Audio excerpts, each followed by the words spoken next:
La Terre vue du ciel grâce à des robots aériens comme ce drone dernière génération. Alors c'est un drone, aujourd'hui c'est le U130 qui est destiné à des applications d'inspection, notamment pour les grands ouvrages techniques, pour aller inspecter les ouvrages, les zones les plus difficiles d'accès. C'est le 30e modèle mis au point par cette société aixoise, une pionnière en France dans le domaine du micro-drone. De la conception à la fabrication, tout est fait sur place.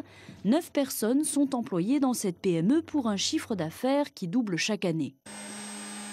Mais Novadem a parcouru du chemin depuis son lancement en 2006 grâce au pôle de compétitivité. Aidée financièrement durant plusieurs années, l'entreprise vole de ses propres ailes depuis 3 ans. Le pôle l'accompagne aujourd'hui pour l'exportation de sa technologie. Je ne pense pas qu'aujourd'hui on peut dire que le pôle est indispensable pour le développement d'Android, parce que sinon il n'y aurait aucune entreprise qui se développerait qui serait en dehors des pôles, ce qui n'est pas le cas. Mais par contre c'est un soutien qui peut être stratégique à différentes phases d'un projet.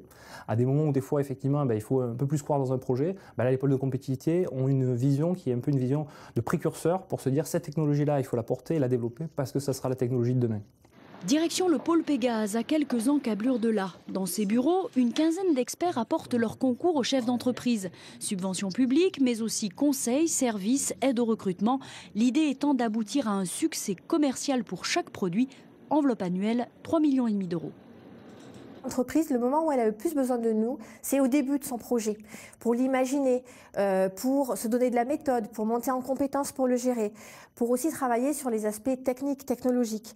Parce qu'à ce moment-là, elle a besoin de pas mal de moyens et elle n'est pas du tout proche de la mise en marché de son produit. Donc c'est là qu'on va pouvoir intervenir le plus massivement sur le plan financier. Ce pôle de compétitivité compte aujourd'hui 200 entreprises membres, toutes sur des marchés d'avenir. Et l'État vient de lui confier la mission délicate de piloter un projet innovant sur la filière des dirigeables. Il a tout gagné. Franck Camas a été élu marin de l'année pour la 2e fois d'affilée. Un titre qui récompense une impressionnante série de victoires. Le Tour de France à la voile à Marseille par exemple, ou encore la petite coupe de l'América. Le skipper aixois s'est dit ému et surpris. Du sport toujours et le tirage au sort.